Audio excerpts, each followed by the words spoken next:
Attends. Ah oui, t'imagines bien qu'un mois sans faire de vidéo, le décor a pris un peu de poussière. Bonjour à toi, jeune cryptonaute. Bonjour à toi, jeune cryptonaute. Comme nous l'avions prévu depuis le mois de février, le marché des cryptos repart à la hausse fin septembre, début octobre. Alors oui, début octobre enchaîne plutôt les bougies rouges, mais c'est dû à la news du Moyen-Orient. Ou pas. Avant que cette news fasse la une des journaux, j'ai envoyé un mail aux cryptonautes pour leur signaler que pour repartir à la hausse et ainsi dépasser son ATH et commencer la deuxième partie du bull run, BTC devait réintégrer la zone des 61 à 58 000 $. La news tombe donc à pic.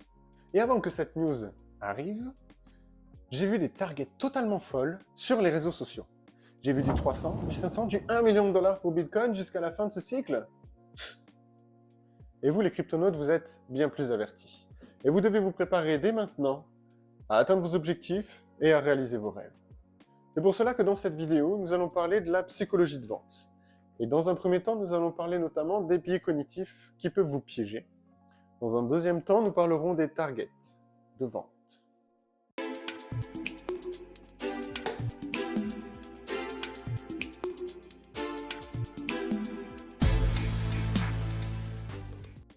L'avidité nous pousse à courir derrière l'abondance, mais la sagesse nous enseigne parfois qu'il est plus prudent de s'arrêter.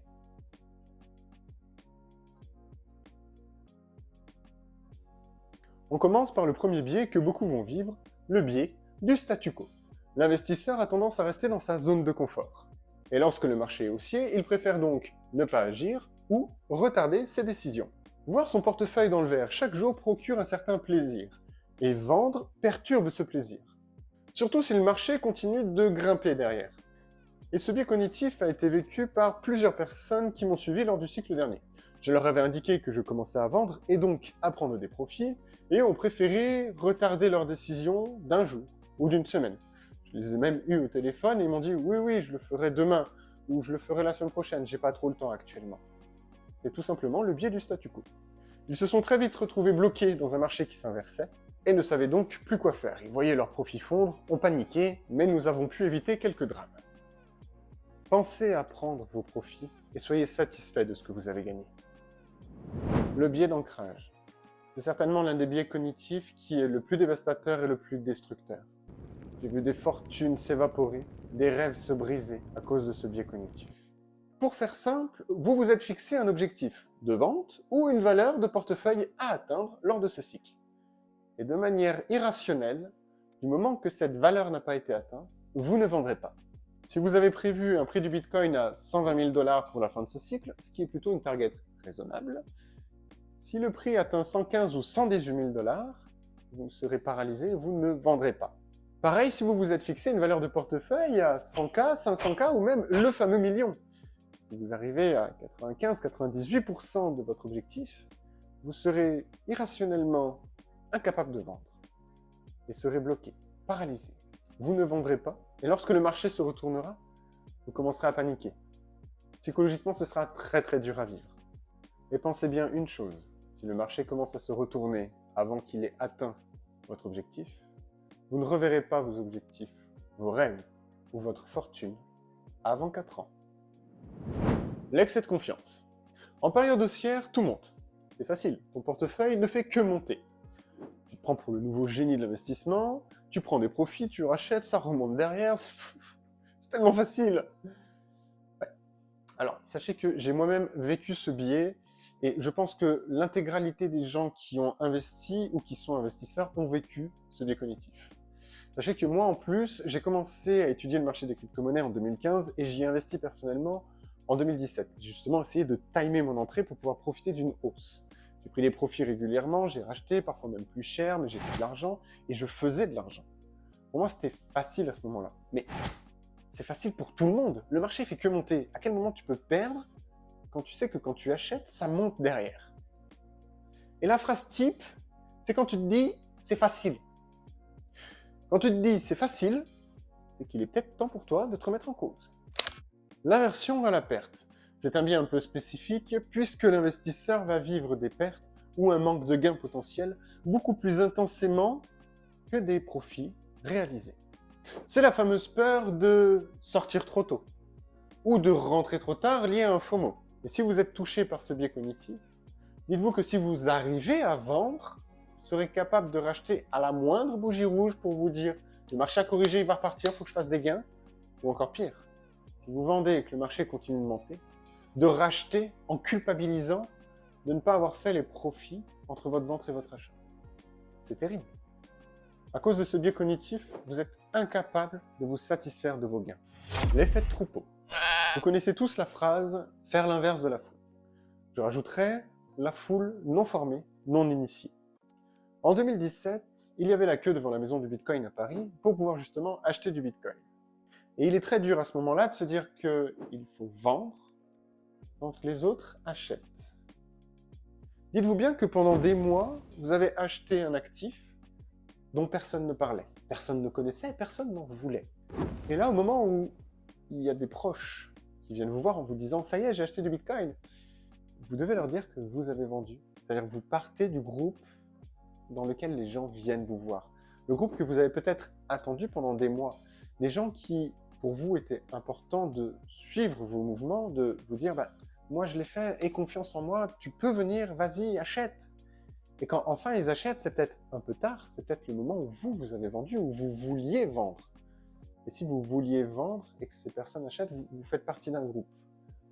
Le fait de vendre, vous devenez marginal. C'est-à-dire que quand personne n'en voulait, vous avez acheté, et quand tout le monde en veut, vous vendez. Vous vous retrouvez seul dans les deux cas. Psychologiquement, c'est compliqué à vivre également. Et j'ai vu des personnes, pareil, des personnes qui m'ont suivi, c'était plus en 2017-2018, j'avais vendu certaines fois, et ces personnes-là m'ont dit « mais non, il ne faut pas vendre, regarde, les gens achètent, mon père a acheté du Bitcoin, on parle du Bitcoin de partout, j'étais chez le coiffeur, on m'a parlé du Bitcoin ». Je vous jure que cette phrase a vraiment été dite. C'est souvent une phrase qu'on sort, mais je vous jure que cette phrase, elle m'a été dite réellement, en fait. Et à ce moment-là, je me suis dit « waouh, je ne peux pas vendre alors que l'adoption est là ». Imaginez, vous avez tort de vendre alors que tout le monde achète. Et le fait d'avoir peur d'être exclu encore une fois renforce cet effet, même s'il y a des signaux de retournement. Le biais de confirmation. Le biais est très simple. Vous allez rechercher toutes les informations qui confirment votre façon de penser. Si vous pensez que le marché est haussier, vous allez rechercher tout ce qui existe qui pourrait justifier que vous pensez que le marché est haussier. Vous allez regarder les rapports d'entreprise qui indiquent qu'ils ont acheté du Bitcoin. Les fonds de pension américains ont acheté du Bitcoin? Pourquoi je vendrais? Et tout ceci vous incite à rester dans le marché et avoir un retournement de tendance, comme une correction momentanée. Et vous allez négliger les infos contradictoires. C'est un peu ce qui s'est passé en 2021. Elon Musk a dit « j'achète du Bitcoin ». Tout le monde était en FOMO, tout le monde était « pom pom pom, pump it up ». Ben voilà, biais de confirmation. Je suis haussier, Elon Musk est haussier, pourquoi je vendrais? Tous ces biais cognitifs sont interconnectés. Vous pouvez en vivre un seul, plusieurs en même temps. Mais l'important, c'est d'en avoir conscience. C'est pour ça qu'il était important pour moi de vous en parler, pour que vous puissiez au moins une fois l'avoir entendu. Et peut-être qu'un jour, quand vous allez dire « c'est facile », vous allez vous dire « ah oui ». Peut-être quand vous allez dire « on m'a parlé du Bitcoin, il fait trop, peut-être qu'il faut que je vende à ce moment-là ». Mon conseil, tu crois? Après, c'est pas vraiment un conseil en investissement, c'est plus un conseil entre amis, tu vois. Mon conseil, ne voyez pas la vente comme une perte de gain potentiel, mais comme une concrétisation de vos profits, de votre objectif. Sachez que si par exemple vous vendez, vous prenez des profits, vous allez acter que vous vous rapprochez de votre objectif. Si par exemple vous vouliez avoir 100K dans votre portefeuille et que vous prenez des profits et que vous mettez 20K, ça signifie que vous avez déjà 20% de votre objectif qui est atteint. Parce que ces 20%, ce sont des profits réalisés, ils sont dans votre portefeuille, ils sont réellement à vous. Et du moment que vous ne vendez pas, vos profits restent fictifs. Ce qui signifie que vous êtes toujours à zéro dans la réalisation de votre objectif. Pensez à prendre des profits pour réaliser et atteindre vos objectifs. Et faites attention à ne pas devenir aveugle à cause de l'appât du gain. Faire x4, x5, x6, x10, c'est déjà extraordinaire. Peu de gens vont faire ça. Et même peu de gens vont réussir à battre la performance de Bitcoin.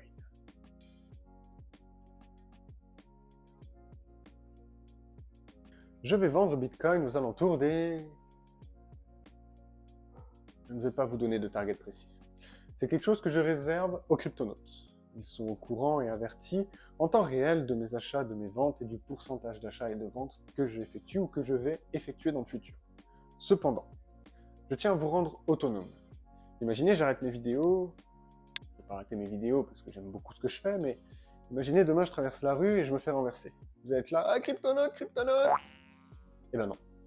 Vous serez capable de calculer vous-même vos zones de sortie en fonction de comment est-ce que moi je calcule les miennes, via des indicateurs qui sont plutôt fiables. Le MVRV Z-Score. Oui, ce n'est pas facile à dire, et oui, je me suis entraîné en off pour éviter que ça termine dans le bêtisier. Cet indicateur est très simple, il prend en compte la moyenne des bitcoins échangés. L'avantage de cet indicateur, c'est qu'il évite les perturbations à court terme, et plus l'indicateur, donc c'est le trait orange, est proche de la zone rouge, plus le BTC est surévalué. Et plus il est proche de la zone bleue, plus il est sous-évalué. Personnellement, si l'indicateur commence à arriver sur la zone des 5,5, je commencerai à réfléchir très sérieusement à vendre. Car cela signifie que le Bitcoin commencera à être surévalué. Et je pense qu'il serait intéressant d'utiliser cet indicateur en lien avec le Google Trend pour savoir si cette surévaluation pourrait continuer en fonction du Google Trend, qui pourrait nous indiquer s'il y a une hype qui arrive sur le Bitcoin. Le Net Unrealized Profit Lose. Je savais que j'aurais dû mettre les titres en français. Cet indicateur, il y a beaucoup de choses à dire dessus. Cet indicateur calcule les profits non réalisés par les investisseurs, et on peut calculer les profits non réalisés quand la capitalisation d'un actif augmente plus rapidement que la prise de profit. Ici, l'indicateur est pertinent car Bitcoin a une capitalisation assez grande pour respecter les cycles de psychologie d'investissement. Cet indicateur permet de se situer dans le cycle. Effectivement, si nous sommes en euphorie, il est très peu probable de repasser dans l'espoir pour repartir en euphorie.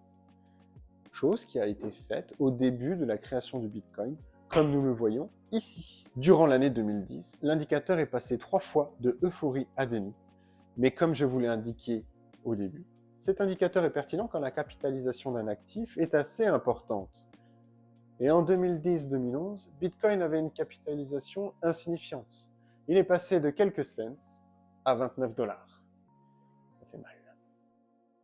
Deuxième chose qui est importante à voir sur cet indicateur, et qui est à prendre en compte, en 2017, l'indicateur est allé jusqu'à l'euphorie. Effectivement, il y a eu une énorme mania autour du Bitcoin, mais cependant, la bulle de 2017 a difficilement dépassé l'euphorie, car il y a eu des prises de profit régulières, ce qui a induit une montée beaucoup plus longue et importante qu'en 2021.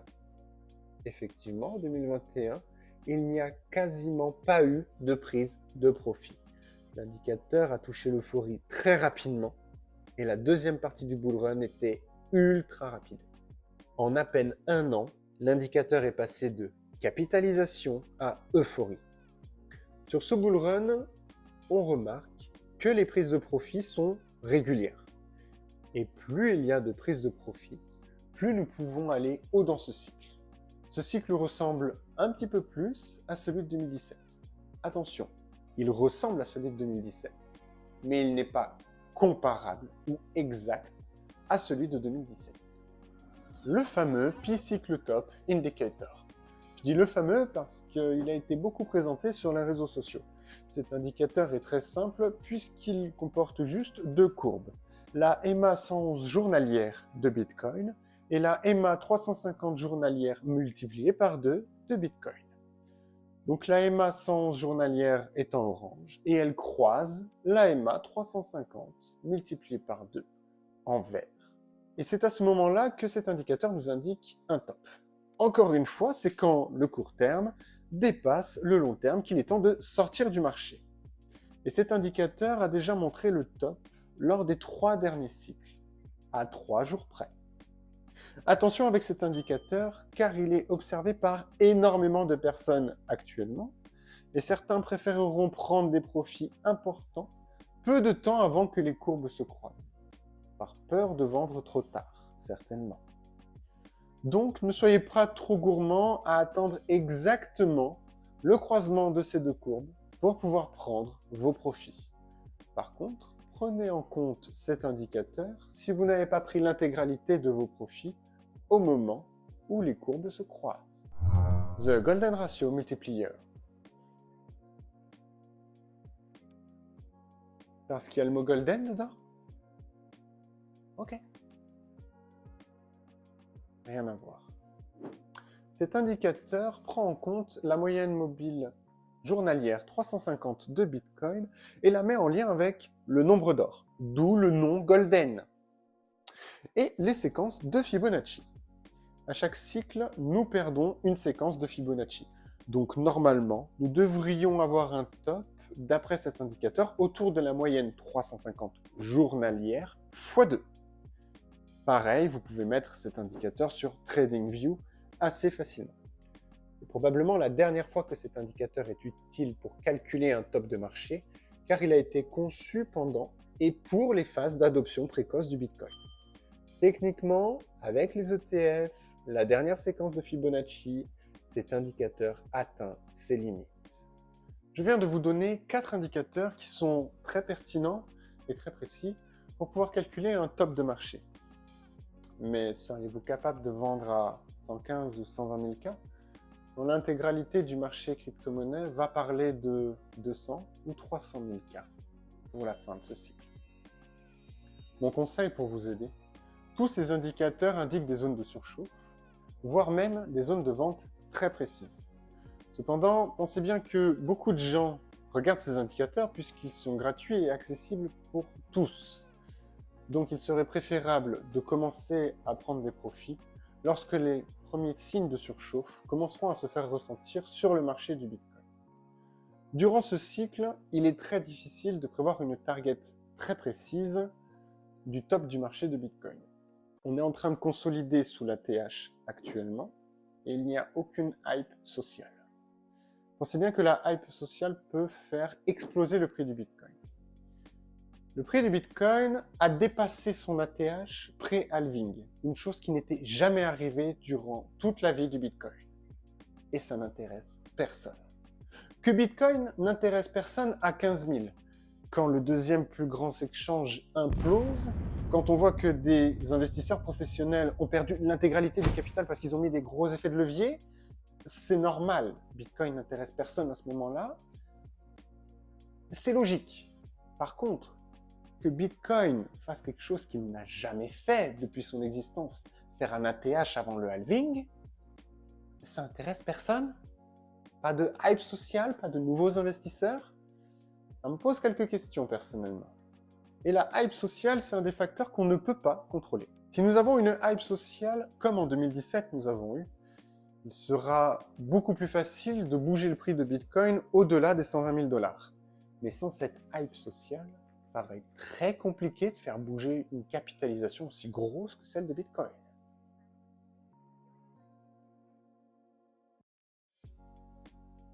Nous avons vu que la psychologie peut vous jouer des tours, notamment lorsque le marché est en mode to the moon. Vous vous attendiez certainement à ce que je vous donne une target de prix très précise pour le top du bull run.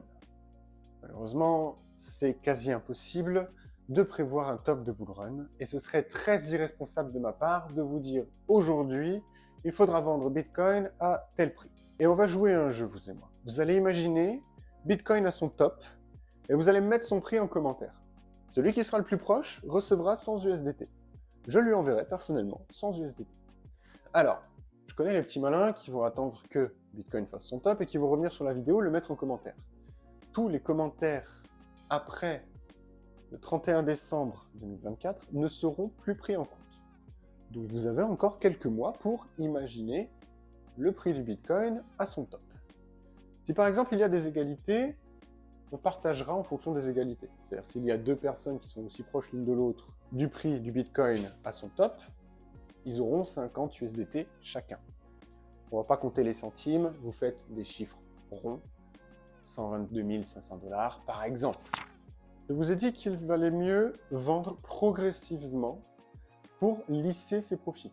Vous pouvez définir vos objectifs en fonction de vos altcoins, en fonction de ce que vous imaginez, en fonction de la surchauffe du marché.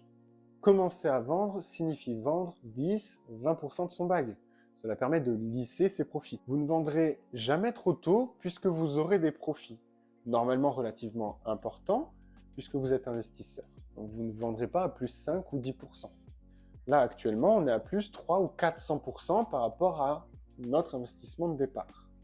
Après, libre à vous d'essayer de one-shot votre vente et d'essayer surtout de one-shot le top du Bitcoin. L'important dans l'investissement, c'est de réaliser ses objectifs. Et les investisseurs ont tous le même objectif, faire croître leur capital. Donc à quel moment prendre des profits va à l'encontre de ces objectifs. Le meilleur conseil que je puisse vous donner, oui, ce sera le dernier, parce que là c'est déjà le 3e ou le 4e de la vidéo, je vais avoir des problèmes. Donc le dernier conseil que je puisse vous donner, planifiez et appliquez vos objectifs de vente. Le marché, il partira pas en ligne droite to the million. Hein. Alors, sauf si il y a un effondrement monétaire. Mais on le verra venir. Si vous avez investi 1000 $ sur ce cycle, n'espérez pas faire 1 million de dollars. Ce cycle n'est pas différent des autres. Le bear market arrivera après le bull market, et c'est à ce moment-là qu'il faudra réinvestir ses profits. En somme, restez lucide, planifiez, et souvenez-vous, chaque profit pris est une étape de plus vers la liberté financière que vous visez. Le marché est un cycle, et ceux qui savent anticiper les cycles s'en sortent toujours gagnants au long terme. Je vous dis à la prochaine les cryptonautes, et rendez-vous to the moon.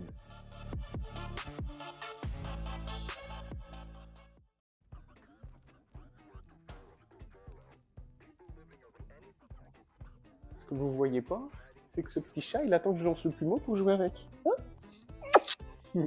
Le meilleur conseil, le meilleur conseil, le meilleur conseil, le meilleur conseil, le meilleur conseil, le meilleur conseil, le meilleur conseil, le meilleur conseil, le meilleur conseil. Donc, le dernier conseil, restez en somme. Mais qui dit en somme? En somme? Qui dit ça? Ben moi, voilà. Voilà. Je ne sais plus ce que je raconte. Je vais pas arrêter mes vidéos parce que j'aime beaucoup ce que je fais, mais elle est trop dure cette phrase en vrai. Mais pourquoi j'ai écrit ça? En vrai, cette phrase, elle est très juste, mais elle est très compliquée à dire. Ça va mon petit chat? Tu m'as pas embêté dans cette vidéo. Tu dors à côté du plumeau? Ouais. J'ai compris maintenant. Je vais te donner un truc pour pas que tu m'embêtes. Hein.